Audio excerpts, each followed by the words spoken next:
तो hello friends, welcome to GK webs. So friends, हमारी mains answer writing class और interview preparation की जो क्लास चल रही थी उसमें आज हम गोंड जो रियासत है उससे संबंधित कुछ महत्वपूर्ण प्रश्न लेने वाले हैं। और इंटरव्यू जो हमारी क्लास है उसमें हम क्रिप्टो करेंसी और ई रुपी जो है उसके बारे में जानने की कोशिश करेंगे। तो सबसे पहले मेंस आंसर राइटिंग क्लास में फ्रेंड्स हम गोंड रियासत ले रहे हैं। गोंड रियासत के संबंध में बहुत सारे जो महत्वपूर्ण क्वेश्चंस आपको बन सकते हैं, जैसे गोंड रियासत की स्थापना में सहायक तत्व, फिर जो है संग्राम शाह, हृदय शाह, रानी दुर्गावती, नरेंद्र शाह से संबंधित जो महत्वपूर्ण प्रश्न आपके बन सकते हैं। और आपको जो गोंडों के जो स्थापत्य हैं, चुना आपका चौरागढ़ और जो आपका संग्रामपुर है, फिर आपका सिंगौरगढ़ है, उसके बाद रामनगर है, वहाँ पर रामनगर के जो अन्य महल हैं उनसे संबंधित क्वेश्चंस आपके जो हैं वो जो बन सकते हैं। गोंडों के इतिहास की जानकारी के स्रोतों से संबंधित क्वेश्चंस बन सकते हैं। रानी दुर्गावती और मुगल संघर्ष का क्वेश्चन तो एमपीपीएससी 2018 या 2016 में बन ही चुका है कि रानी दुर्गावती और मुगल संघर्ष के बारे में वर्णन कीजिए। तो इस प्रकार से क्वेश्चंस बन सकते हैं। आज जो हम दो महत्वपूर्ण प्रश्न ले रहे हैं फ्रेंड्स, पहला है गोंड रियासत की स्थापना में सहायक तत्वों का वर्णन कीजिए, और दूसरा है 1857 की क्रांति में गोंड रियासत की भूमिका का उल्लेख कीजिए। तो हम आते हैं अपने पहले क्वेश्चन पर कि गोंड रियासत की स्थापना में सहायक तत्वों का जो है वो वर्णन कीजिए। तो फ्रेंड्स, हम जानते हैं कि 14वीं शताब्दी के आसपास जो है वो तेलुगु निवासी, या हम इसको कह सकते हैं तेलुगु क्षेत्र के निवासी या आंध्र निवासी यादव राय द्वारा जो है वो गोंड रियासत की जो है स्थापना की गई। ओके फ्रेंड्स, और ये गोंड रियासत जो है वो मध्य प्रदेश, छत्तीसगढ़ और महाराष्ट्र के केंद्रों में जो है वो जो आपकी स्थापित हुई। कर्नल स्लीमैन का विवरण अगर माने तो ये जो आपका है मकड़ाई रियासत से लेकर के और आपका बिलासपुर के क्षेत्र तक, और उत्तर में जो आपका सागर से दक्षिण में चांदा तक जो है वो विस्तृत थी। लगभग 475 किलोमीटर इसकी चौड़ाई और 390 किलोमीटर लंबाई थी। इस प्रकार एक बहुत बड़ी रियासत जो है वो स्थापित हुई। तो इसकी स्थापना में सहायक तत्व कौन कौन से थे? तो हम आते हैं सहायक तत्वों पर। सहायक तत्व, गोंड रियासत की स्थापना में सहायक तत्व क्या क्या थे? तो सहायक तत्वों में फ्रेंड्स सबसे पहले जो आपका आ जाएगा वो आ जाएगा राजनीतिक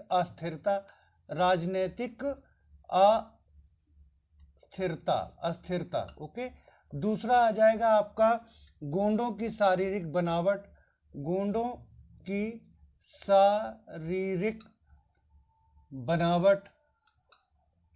तीसरा आ जाएगा दुर्गम क्षेत्र। चौथा मित्रवत संबंध। और पांचवा आ जाएगा आपका कुशल नेतृत्व। किसी भी रियासत या राज्य की स्थापना में कुशल नेतृत्व का होना तो अत्यंत आवश्यक होता ही है। तो ये सहायक तत्व थे गोंड रियासत की स्थापना में। अब इन्हीं को हमको जो है वो एक एक करके जो है व्याख्या इन सब पॉइंट्स की करनी है। तो फ्रेंड्स, हम सबसे पहले जानते हैं कि गोंडों की शारीरिक सुदृढ़ता और विषम परिस्थितियों से सामंजस्य की जो क्षमता थी और राजनीतिक अस्थिरता थी, उसने क्या किया, गोंड रियासत की स्थापना में महत्वपूर्ण भूमिका निभाई। यदि हम देखें सबसे पहला पॉइंट राजनीतिक अस्थिरता, तो सल्तनत की स्थापना के साथ ही 1206 में सल्तनत की स्थापना हो गई। सल्तनत की स्थापना के साथ ही सल्तनत शासकों ने अपनी जो है सत्ता के विस्तार का प्रारंभ किया, और बराबर उनकी जो सल्तनत की स्थापना के साथ ही जो इस क्षेत्र में पूर्व वंश था, कलचुरी वंश, वो लगभग समाप्त प्राय हो गया। चंदेलों की शक्ति का भी ह्रास होने लगा। तो ऐसी परिस्थिति में जब इस क्षेत्र में क्या था, राजनीतिक अस्थिरता व्याप्त थी। कभी चंदेलों का आधिपत्य हो जाता था, तो कभी सल्तनत शासकों का आधिपत्य हो जाता था। पश्चिम से जो बहादुर शाह है उसके भी आक्रमण होते रहते थे।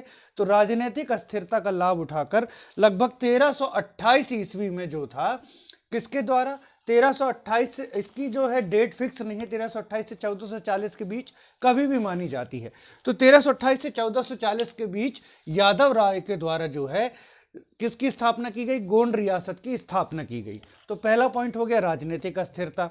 सल्तनत की स्थापना के साथ राजनीतिक अस्थिरता बढ़ी और जो है गोंड रियासत की स्थापना यादव राय के द्वारा जो है वो की गई, और महाराष्ट्र, मध्य प्रदेश और छत्तीसगढ़ के क्षेत्रों में गोंड रियासत की स्थापना हुई।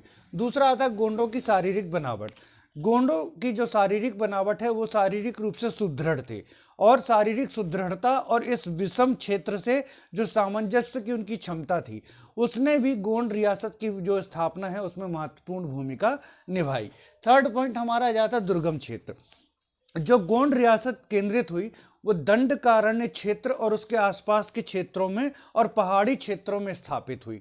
तो दुर्गम क्षेत्र होने के कारण चाहे वो दिल्ली सल्तनत हो चाहे दूसरे राज्य, उनके लिए यह आसान नहीं था कि वो बार बार इस पर आक्रमण करके एक लंबा और कठोर नियंत्रण इस क्षेत्र में स्थापित कर सकें। तो बार बार चाहे वो दिल्ली सल्तनत हो या अन्य राज्यों, उनका आक्रमण होने के बाद उनका नियंत्रण इस क्षेत्र से शिथिल हो जाता था, और इसका लाभ उठा करके यहाँ पर गोंड रियासत जो है वो स्थापित हुई। तो दुर्गम क्षेत्र ने भी महत्वपूर्ण भूमिका निभाई गोंडों की रियासत की स्थापना में। मित्रवत संबंध, तो यादव राय हो चाहे आपका संग्राम शाह हो, जो प्रारंभिक शासक थे, उन्होंने मित्रवत संबंधों के द्वारा गोंड रियासत को मजबूत बनाया। मुख्य रूप से यदि हम बात करें संग्राम शाह की, तो उसने संग्राम शाह ने इब्राहिम लोदी के जो विद्रोही भाई है उसको पकड़कर इब्राहिम लोदी को सौंपा, तो इब्राहिम लोदी का कृपा पात्र बना। वहीं रायसेन विजय में बहादुर शाह, गुजरात का जो बहादुर शाह था, उसकी मदद करके उसने बहादुर शाह का भी जो है कृपा प्राप्त की। वहीं बुंदेला शासक विक्रमजीत के द्वारा से उसके जो है बुंदेला शासक, सॉरी उनका नाम मैं देख लेता हूँ एक बार, बुंदेला शासक जो थे वो आपके वीर सिंह देव, विक्रमजीत तो बाद में आए। बुंदेला शासक वीर सिंह देव के भी इसके मित्रवत संबंध थे। तो और चंदेलों से विवाह के द्वारा चंदेलों से भी इसने मित्रवत संबंध स्थापित किए। इस प्रकार चारों ओर मित्रवत संबंध स्थापित करके संग्राम सिंह ने जो है गोंड रियासत को सुरक्षित किया, और वास्तविक संस्थापक इसीलिए किसको कहा जाता है गोंड रियासत का, संग्राम शाह को कहा जाता है। इसके बाद आ जाता है कुशल नेतृत्व। यादव राय और संग्राम सिंह का जो कुशल नेतृत्व मिला, आगे रानी दुर्गावती, हृदय शाह और नरेंद्र शाह के रूप में भी जारी रहा। तो कुशल नेतृत्व किसी भी राज्य को बनाए रखने के लिए बहुत आवश्यक होता है। तो इसमें जो है यादव राय, संग्राम शाह, रानी दुर्गावती और आपका हृदय शाह और नरेंद्र शाह का कुशल नेतृत्व गोंडों को प्राप्त हुआ। इस प्रकार गोंड रियासत जो है वो स्थापित हुई। तो इन पॉइंट्स का वर्णन आप जो है गोंड रियासत की स्थापना में सहायक तत्वों में कर सकते हैं। दूसरा क्वेश्चन लेते हैं हम, 1857 की क्रांति 1857 जो आपका हुआ, उसमें गोंड रियासत की क्या भूमिका थी? गोंड रियासत की क्या भूमिका थी? तो पहले हम समझ लेते हैं महाकौशल क्षेत्र। 1857 के आते आते जो था गोंड रियासत बहुत ही वीक हो चुकी थी और अंग्रेजों के जो है कृपा पर निर्भर हो चुकी थी।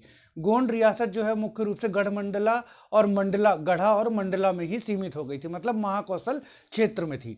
इस समय जो महाकौशल में गोंडों के जो प्रतिनिधि थे वो थे शंकर शाह और उनके बेटे थे रघुनाथ शाह।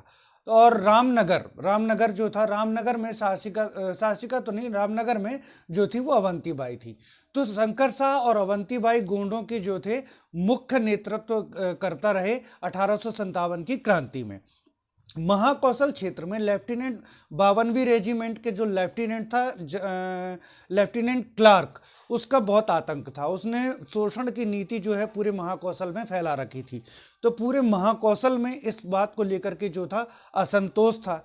अब इस असंतोष को देखते हुए शंकर शाह ने क्या किया, सभी को एकत्रित करने का प्रयास किया और उसने मालगुजारों को, जागीरदारों को, बुद्धिजीवियों को और 52वीं रेजिमेंट के असंतुष्ट सैनिकों को एकत्रित करके जो है क्रांति का प्रसार किया। लेकिन शंकर शाह का एक निकट जो विश्वास पात्र था वो असल में विश्वास पात्र नहीं था, गद्दार था। उसका नाम था खुशाल चंद शंकर शाह की सारी जानकारी जो है वो अंग्रेजों को दे रहा था। तो अंग्रेजों ने अपना जो क्रांति की भनक पाते हुए एक व्यक्ति था भद्द सिंह, उसको साधु के वेश में शंकर शाह के पास भेजा। ओके, तो शंकर शाह के पास जब ये आए तो शंकर शाह उस समय क्या था, 1857 के जो क्रांतिकारी थे वो साधुओं के वेश में घूमते रहते थे। तो क्रांतिकारी समझ के शंकर शाह ने अपनी सारी योजना जो क्रांति की भद्द सिंह को बता दी। भद्द सिंह ने पूरी सूचना जो है अंग्रेजों को और क्लार्क को दे दी। तो अंग्रेजों को ये सूचना मिलते ही अंग्रेजों ने क्या किया, 14 सितंबर 1857 को 14 सितंबर 1857 को जो था महल पर, किसके महल पर, शंकर शाह के महल पर छापा मारा। शंकर शाह और रघुनाथ शाह को गिरफ्तार कर लिया गया और उनकी गिरफ्तारी के बाद जो 1857 की क्रांति से संबंधित काफ़ी दस्तावेज जो है अंग्रेजों को मिले। इन दस्तावेजों के आधार पर रघुनाथ शाह और शंकर शाह पर जो है वो केस चलाया गया और जो है आपका 4 दिन बाद ही 18 सितंबर 18 सितंबर 1857 ही वो काला दिन था जब किसको, शंकर शाह और उनके पुत्र रघुनाथ शाह, है ना, रघुनाथ शाह को तोप में बांध करके और तोप चला दी गई। इस प्रकार शंकर शाह और रघुनाथ शाह जो है वो वीर गति को प्राप्त हुए। तो ये तो हो गया जबलपुर महाकौशल क्षेत्र का उल्लेख। अब रामनगर में क्या था, विक्रमजीत शासक बने, लेकिन विक्रमजीत शासक को अयोग्य करार दे दिया गया अंग्रेजों की ओर से। फलस्वरूप रानी अवंतीबाई में रोष था। रानी अवंतीबाई ने इसका विरोध किया। तब शंकर शाह थे उन्होंने रानी अवंतीबाई का समर्थन भी किया था। लेकिन जब 18 सितंबर 1857 को शंकर शाह को वीरगति प्राप्त हो गई तो रानी अवंतीबाई में भी रोष था। फिर रानी अवंतीबाई ने क्षुब्ध होकर के क्या किया, आपका 1 अप्रैल 1858 को 1 अप्रैल 1858 को कर्नल बार्टन, कौन था, कर्नल बार्टन के ऊपर जो है आक्रमण कर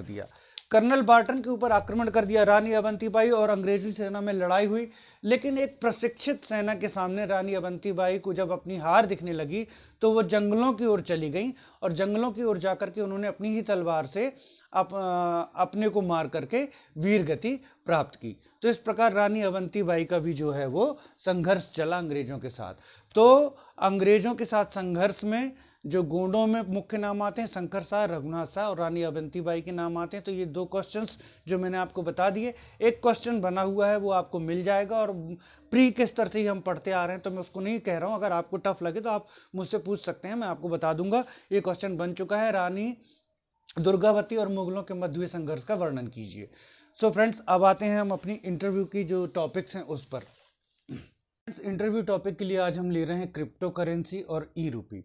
तो क्रिप्टो करेंसी क्या है? क्रिप्टो करेंसी एक निजी डिजिटल करेंसी है। ये एक आभासी वित्तीय लेन देन की एक आभासी प्रणाली है जिसमें मुद्रा का प्रत्यक्ष भौतिक लेन देन नहीं होता है और यह ऑनलाइन माध्यम से जो है इसका आभासी लेन देन किया जाता है। तो यह एक डिजिटल करेंसी है। लेकिन डिजिटल करेंसी 2 तरह की होती है। क्रिप्टो करेंसी क्या है? एक निजी डिजिटल करेंसी है जिसमें कोई मध्यस्थ, मतलब बैंकों के द्वारा जो है मुद्रा का निर्गमन नियंत्रित किया जाता है और सरकारों का इस पर नियंत्रण होता है। परंतु क्रिप्टो करेंसी पर कोई भी मध्यस्थ नहीं होता, अर्थात ना तो बैंकों का नियंत्रण होता है ना ही किसी सरकार का इस पर नियंत्रण है। यह एक निजी डिजिटल करेंसी है। तो क्रिप्टो करेंसी और डिजिटल करेंसी में क्या अंतर हो गया? वैध जो डिजिटल करेंसी होती है उसमें मध्यस्थ के रूप में बैंकों का और सरकार का नियंत्रण होता है, किंतु यह एक निजी डिजिटल करेंसी है।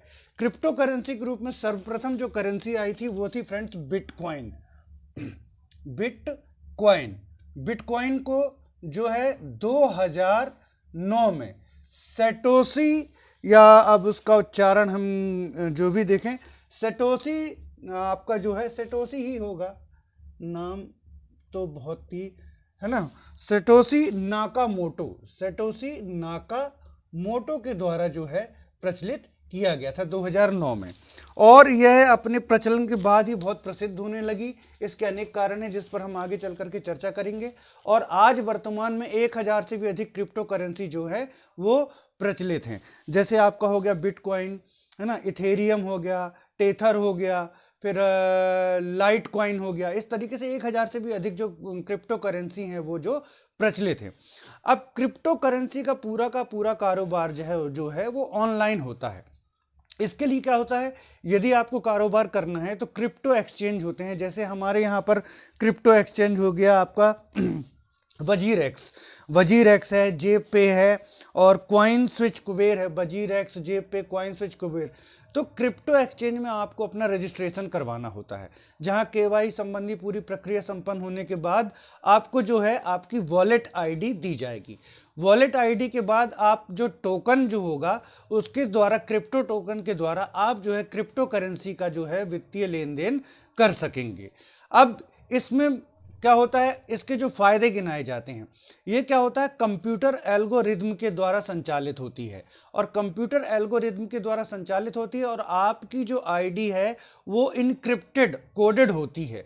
तो इसमें क्या होता है, किसी भी फ्रॉड के बहुत कम चांसेस रहते हैं, ठीक है ना, फ्रॉड के चांसेस बहुत कम रहते हैं। दूसरी बात क्या है, इसका जो वित्तीय लेन देन है वो बहुत आसान है, वित्तीय लेन देन आसान है। तीसरी बात जो होती है इसके पक्ष में कही जाती है कि जो इसमें आपका अकाउंट है वो क्रिप्टोग्राफी के द्वारा इनकोडेड होने के कारण बहुत ज़्यादा सिक्योर होता है। लेकिन इसका जो हमने देखा है, क्रिप्टो करेंसी का भी एक संकट भी आया था कि ये जहां किसी भी व्यक्ति को बहुत जल्दी अमीर बना देती है, वहीं बहुत ही जल्द इसमें इसके धराशायी हो जाने के भी आसार होते हैं। इसका कारण क्योंकि इस पर किसी मध्यस्थ बैंक का या सरकार का नियंत्रण नहीं है, इसको जारी करने के जो नियम है कोई खास नियम नहीं है। जिस तरीके से हम जानते हैं कि रुपये की मात्रा को जारी करने के नियम होते हैं कि एक पर्याप्त मात्रा में विदेशी पूंजी स्वर्ण भंडार होने पर, जो कि हमारे यहाँ कुल मिलाकर के 200 करोड़ रुपए है, तब मुद्रा का निर्गमन किया जाता है, लेकिन इसको जारी करने के कोई आधार नहीं है। तो इसमें कब उतार आ जाएगा, कब चढ़ाव आ जाएगा, कोई संभावना नहीं रहती, और कभी भी इसमें बहुत भारी उतार चढ़ाव देखने को मिलते हैं, तो इसमें बहुत जल्दी धराशायी हो जाने की संभावना होती है। अब इसके नुकसान क्या हैं?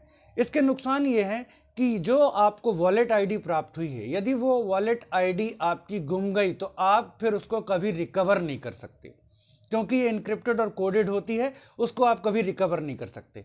यदि आपने इस क्रिप्टो करेंसी में कोई ट्रांजैक्शन किया है तो आप उसको रिवर्स नहीं कर सकते, उस ट्रांजैक्शन को आप रिवर्स नहीं कर सकते।